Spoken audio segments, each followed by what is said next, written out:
Salam bahagia Ibu dan Bapak guru hebat. Dalam penerapan disiplin positif restitusi, salah satu program yang dikembangkan adalah 5 posisi kontrol. 5 posisi kontrol dalam restitusi adalah proses perjalanan seorang pendidik agar dapat mengenali dirinya. Pada video kali ini, kita akan membahas tentang 5 posisi kontrol yang dikembangkan oleh Diane Goossen dan contoh penerapannya.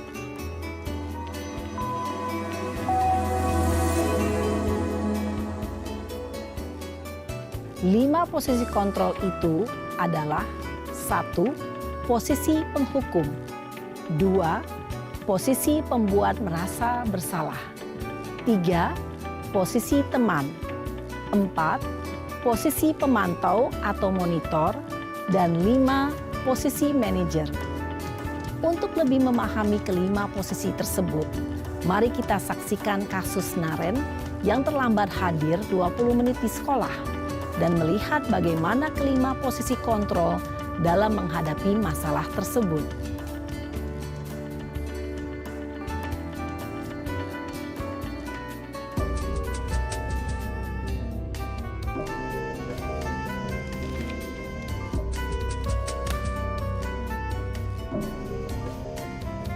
Naren! Sini kamu! Selamat pagi, Bu. Selalu terlambat. Kamu deh, pasti terlambat. Maaf, Bu. Saya... Apa? Apa coba? Alasan kamu apa lagi? Kapan sih kamu tidak terlambat? Malas sekali ya kamu jadi anak. Saya... Dasar pemalas. Gak kapok-kapok sih kamu. Sudah berapa kali terlambat? Sana, kamu keliling lapangan basket 2 kali. Kenapa saya harus keliling lapangan basket, Bu? Kenapa? Kamu mau lawan ibu? Berani-beraninya jawab. Sudah terlambat, masih berani jawab pula. Sekarang, keliling lapangan basket 5 kali sekalian. Biar kapok. Cepat, pergi sana ke lapangan basket. Posisi penghukum biasanya berbicara dengan nada tinggi, menghardik, menunjuk-nunjuk, menyakiti, dan menyindir. Hukuman bisa berupa fisik maupun psikis. Ibu dan Bapak guru hebat, dampak yang terjadi pada murid ketika guru berada pada posisi penghukum adalah murid cenderung akan memberontak, bahkan menyimpan dendam.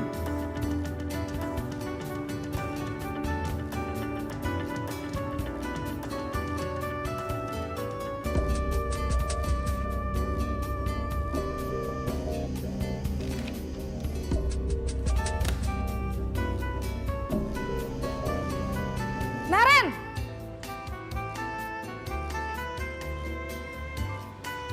Selamat pagi, Bu. Naren. Kamu kenapa terlambat lagi, nak? Ya Tuhan, Naren. Kamu senang ya bikin ibu susah ya? Kalau kamu terlambat lagi, nanti ibu yang ditegur Bapak Kepala Sekolah, nak. Disangka ibu tidak bisa membina kamu. Duh, gimana ini? Maaf, Bu. Duh, Gusti Naren. Kamu suka ya kalau ibu ditegur Bapak Kepala Sekolah? Terus, sekarang ibu harus tulis apa ini di buku absen? Ini kamu sudah sering terlambat loh. Ibu harus apa coba? Maaf, Bu. Maaf sekali. Ya sudah, lain kali jangan bikin ibu susah lagi ya, nak ya. Ibu tidak akan kuat lagi kalau kamu begini terus. Bisa jantungan kalau ibu ditegur Bapak Kepala Sekolah. Sana cepat ke kelas. Maaf ya, Bu. Maaf sekali. Posisi pembuat rasa bersalah berbicara dengan nada tenang, cenderung lembut. Namun kata-kata yang diutarakan membuat murid merasa menjadi orang yang gagal. Memandang buruk dirinya sendiri, merasa tidak berharga, dan tidak sanggup membahagiakan orang lain. Ketika guru mengambil posisi pembuat rasa bersalah, murid akan menganggap dirinya yang bersalah dan ia akan menyimpan emosi negatif tersebut di dalam dirinya.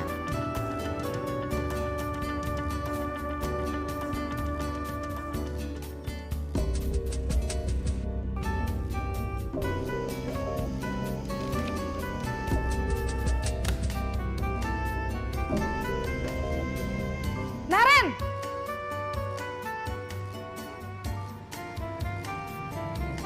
Selamat pagi, Bu. Wah, sudah jam berapa ini, Nak? Terlambat lagi ya, sayang. Iya, Bu. Habis ibu saya lupa bangunkan saya, Bu. Kamu malah menyalahkan ibu kamu. Kamu bukannya anak yang larinya paling kenceng. Kok terlambat sih? Iya, Bu. Saya memang terlambat bangun tadi.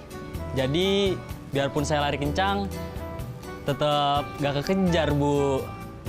Ya sudah sana, nanti lain kali larinya lebih kenceng lagi ya. Biar gak terlambat lagi. Bikin seneng ibu, demi ibu. Bisa kan? Bisa lah, Bu. Ya sudah sana masuk kelas. Ibu beresin urusan absen kamu. Kamu ini ada-ada saja. Dalam posisi teman, guru berbicara dengan nada suara ramah, akrab, cenderung bersenda gurau untuk menjaga suasana tetap santai. Murid akan merasa senang, aman, dan akrab dengan guru. Identitas yang tercipta adalah identitas sukses atau berhasil. Namun, perlu diingat, karena ini masih dorongan eksternal, maka ada faktor ketergantungan dari murid kepada orang tertentu. Di sini, guru absennya, sehingga di lain waktu, murid bisa berperilaku baik, namun hanya kepada orang-orang tertentu saja.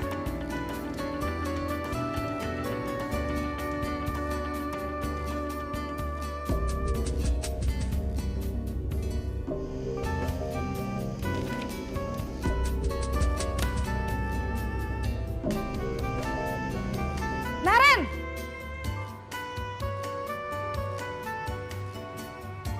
Selamat pagi, Bu. Naren, apa peraturan sekolah kita tentang jam berapa kita harus masuk sekolah, Nak? Kita harus di sekolah jam 7, Bu. Iya, betul. Sekarang sudah jam 7.20. Naren sudah tahu konsekuensinya jika terlambat hadir. Paham, Bu. Saya harus tinggal kelas pas jam istirahat selama 20 menit. Iya, benar. Konsekuensinya demikian. Jadi nanti jam 9.30 pas istirahat, kamu harus tinggal di kelas, kerjakan tugas tambahan untuk ketertinggalan kamu, ya? Baik, Bu. Posisi pemantau mengandalkan penghitungan atau data untuk mengontrol murid. Guru mengarahkan murid berdasarkan peraturan dan konsekuensi. Seorang pemantau menunjukkan bahasa tubuh dan ekspresi wajah yang datar dan cenderung formal.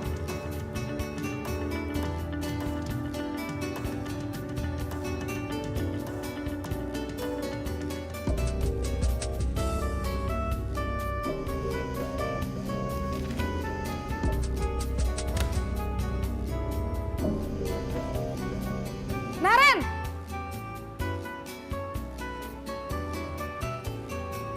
Selamat pagi, Bu.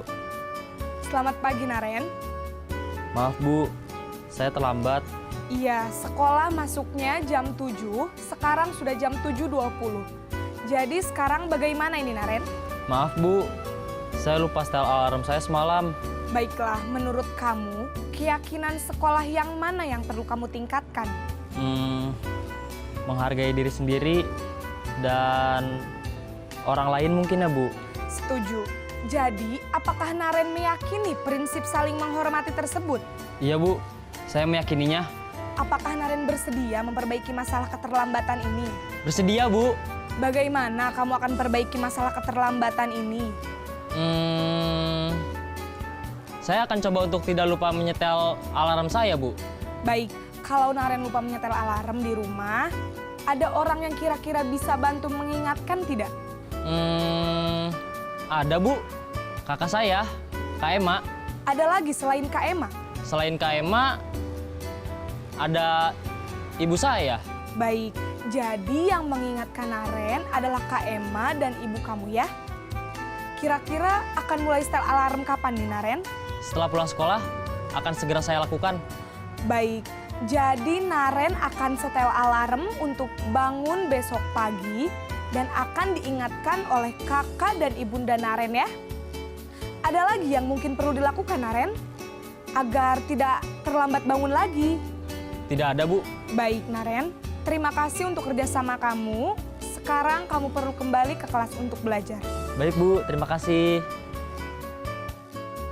Posisi manajer adalah posisi kontrol yang disarankan untuk membimbing murid memiliki sikap disiplin yang positif, yaitu murid yang mandiri, bertanggung jawab, dan dapat memecahkan masalah. Tujuan dari posisi ini adalah agar murid dapat berefleksi atas tindakannya. Guru akan dengan tulus memberikan pertanyaan-pertanyaan bermakna, sehingga membuat murid dapat belajar dari kesalahannya dan mencari sebuah solusi untuk menyelesaikannya. Ibu dan Bapak guru hebat, setelah mengamati adegan kelima posisi kontrol tadi, kira-kira posisi mana yang paling ideal? Posisi mana yang dapat menunjang motivasi intrinsik murid? Ya, tentu posisi manajer. Posisi ini memang posisi ideal yang ingin dituju setiap pendidik. Pada posisi inilah, guru dapat menerapkan disiplin positif yang berpihak pada murid, yang memerdekakan murid. Perjalanan seorang pendidik tentunya tidak mudah untuk sampai pada posisi seorang manajer. Namun, tujuan kita pasti, yaitu menciptakan murid-murid yang mandiri, merdeka, dan bertanggung jawab. Semoga penggambaran 5 posisi kontrol yang telah diperlihatkan ini dapat menjadi ajang refleksi bagi kita semua, agar dapat terus mengasah dan menerapkan disiplin positif yang memerdekakan murid. Mari terus berlatih dan bersemangat. Selamat menerapkan. Salam dan bahagia Ibu dan Bapak guru hebat.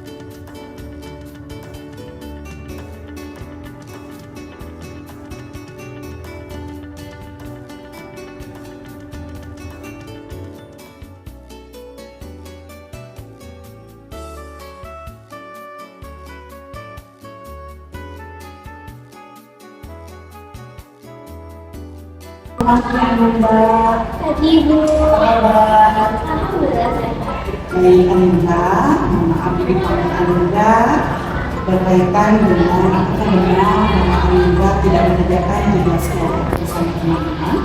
Iya betul Bu, saya tidak mengerjakan tugas kelompok. Kalau boleh tahu, apa yang menjadi kendala atau kesulitan Anindra dalam mengerjakan tugas kelompok tersebut? Saya selalu respon dan tidak berbaur dengan teman-teman saya sehingga saya tidak tahu apa yang harus saya kerjakan. Ini beda rasanya karena memang soal respon. Apakah menurut Anindra soal respon itu akan ada solusinya? Betul Bu, saya setuju ada solusi. Apakah menurut Anindra ketika Anindra tidak mengerjakan tugas bersama teman kelompok, apakah hal itu dibenarkan? Tidak Ibu, hal tersebut dibenarkan karena saya seharusnya ikut berpartisipasi dan mengerjakan tugas kelompok tersebut. Baik, ketika Anindra mengatakan bahwa itu tidak benar, pasti ada alasannya. Tadi Anindra mengatakan bahwa alasannya adalah karena saya kurang respon terhadap WA atau grup yang ada di handphone bersama teman-teman. Apakah itu betul? Iya betul Bu, kadang saya merasa aktif dengan adanya notif dari WhatsApp teman-teman dan kadang saya juga merasa malas untuk mengerjakan tugas tersebut Ibu.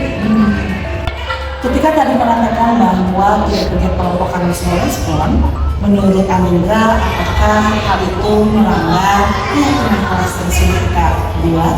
Iya Ibu, hal tersebut melanggar keyakinan kelas yang sudah kita buat karena saya tidak ikut berpartisipasi dalam mengerjakan tugas kelompok. Lantas apa yang harus Anindra lakukan? Saya harus minta maaf kepada teman-teman bahwa kemarin saat saya membuat tugas video, jika saya tidak ikut berpartisipasi dan tidak ikut mengerjakan. Anindra sangat betul harus meminta maaf kepada teman kelompoknya. Selanjutnya apa yang harus Anindra lakukan? Saya harus bisa lebih berpartisipasi aktif di dalam kelas maupun itu di sekolah ataupun di luar keluargaan. Dan saya juga harus bisa lebih memperbaiki kebiasaan saya dan jangan malas lagi untuk mengerjakannya.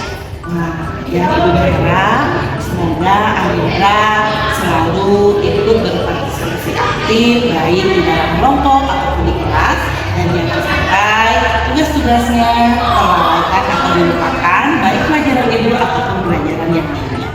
Baik Ibu, saya janji. Terima kasih Amira, boleh kembali ke kelas. Baik Ibu, terima kasih. Assalamualaikum.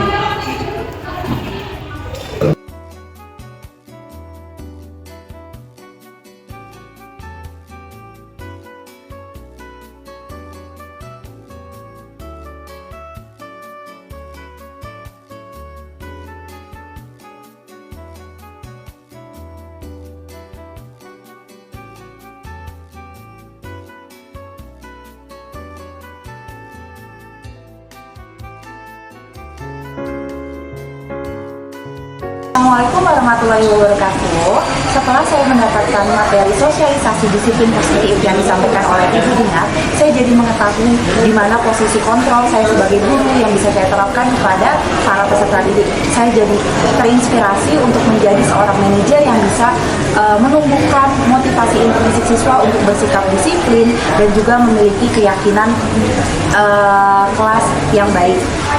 Luar biasa materi yang disampaikan oleh Ibu Dinar, CGP yang sangat luar biasa, CGP yang sangat hebat. Sukses selalu Bu Dinar, terima kasih.